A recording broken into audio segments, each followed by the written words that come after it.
Hello guys, সুবার বলছি। এরপর আমরা দেখব এসইওর প্রকারভেদ। প্রথমে আমরা দেখব যে সার্চ রেজাল্টে আপনি যখন আপনার ওয়েবসাইটকে আনতে যাবেন, এই ধরনের এসইওর দুটি প্রকার আছে। একটি হলো অর্গানিক এসইও বা ফ্রি এসইও, আর একটা হলো পেইড এসইও। অর্গানিক এসইও হচ্ছে সবথেকে কঠিন যেটা, দ্যাট ইজ আমরা আমাদের নিজের বুদ্ধিমত্তা দিয়ে নিজের ট্রিক্স অ্যাপ্লাই করে আমরা আমাদের ওয়েবসাইটকে টপে নিয়ে আসবো।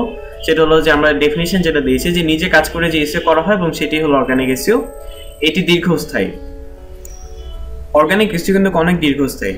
আমরা যদি খুব ভালোভাবে অর্গানিক এসইও করতে পারি, সেটা কিন্তু অনেক দীর্ঘস্থায়ী হবে। আরেকটা আছে হলো পেইড এসইও। পেইড এসইও হলো যে আপনি সার্চ ইঞ্জিন কোম্পানিকে টাকা দিবেন, এই টাকার ভিত্তিতে সার্চ ইঞ্জিনের কোম্পানিগুলো আপনাকে সার্চ ইঞ্জিনের একদম টপে নিয়ে আসবে। এটা কিন্তু সাইডে আপনি অ্যাড লেখা থাকবে।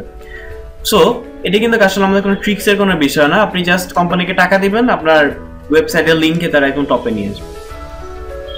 আরেকটা আছে যে এসইও যখন আমরা করব, করার দুটি প্রকার আছে। একটা হলো হোয়াইট হ্যাট এসইও এবং আরেকটা হলো black hat SEO. White hat SEO হলো সবথেকে ভালো পদ্ধতি, অনুমোদিত দীর্ঘস্থায়ী পদ্ধতি। কিন্তু ব্ল্যাক হ্যাট এসইও কিন্তু অনুমোদিত না, এটি কিন্তু নিষিদ্ধ পদ্ধতি। আমরা ব্ল্যাক হ্যাট এসইওতে আমরা বিভিন্ন সফটওয়্যার ইউজ করি। যখন আমাদের ওয়েবসাইটে যখন আমাদের সার্চ ইঞ্জিনের ক্রলারগুলি ঘুরে, তখন আমরা তাদেরকে ভুল ইনফরমেশন দিয়ে দিই। দ্যাট ইজ আমাদের ওয়েবসাইটে একটি কন্টেন্ট সম্পর্কে আমরা ক্রলারকে ইনফরমেশন দিয়ে দিলাম, অনেক ভালো একটা ইনফরমেশন দিয়ে দিলাম, বাট ওই কন্টেন্ট কিন্তু আমাদের ওয়েবসাইটে অরিজিনালি নাই। আমরা ক্রলারকে বোকা বানিয়ে ইনফরমেশনটা দিয়ে দিলাম, ক্রলার কিন্তু বুঝলো যে না, এই ওয়েবসাইটে আমার ভালো কন্টেন্ট আছে। ভিজিটর যখন আমার সার্চ বক্সে সার্চ করবে, তখন আমি এই ওয়েবসাইটটিকে টপে দেখাবো। বাট যখন ইউজার আপনার ওয়েবসাইটে ঢুকে 2-3 সেকেন্ডের মধ্যে বের হয়ে যাবে, কারণ আপনার ওয়েবসাইটে তো ভালো কন্টেন্ট নাই, সে যেটা চাচ্ছে সেই কন্টেন্ট নাই। সো 2-3 সেকেন্ড ঢুকে যখন বের হয়ে যাবে, এরকম যদি অনেকবার হয়, তখন সার্চ ইঞ্জিন কিন্তু বুঝে যাবে যে না, আপনার ওয়েবসাইটে আসলে কোনো ভালো কন্টেন্ট নাই। তখন কিন্তু সে আপনাকে নিচে নামিয়ে দিবে। এট ইজ আপনাকে আর সার্চ রেজাল্টের ভালো কোনো পেজের মধ্যে দিবে না। ফার্স্ট 2-3 পেজের মধ্যে আপনি আর থাকবেন না।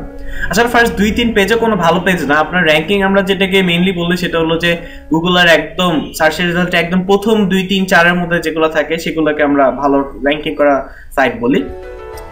আচ্ছা, আমরা কিন্তু আমাদের এই টিউটোরিয়ালে শুধু অর্গানিক এসইও বা ফ্রি এসইও এবং হোয়াইট হ্যাট এসইও এই দুটি সিস্টেম দেখবো। আমরা কিন্তু পেইড এসইও দেখবো না, কারণ এখানে শেখার কিছু নাই। আপনি জাস্ট কোম্পানিকে টাকা দিবেন, আপনার ওয়েবসাইটের লিংক ওরা টপে করে দিবে।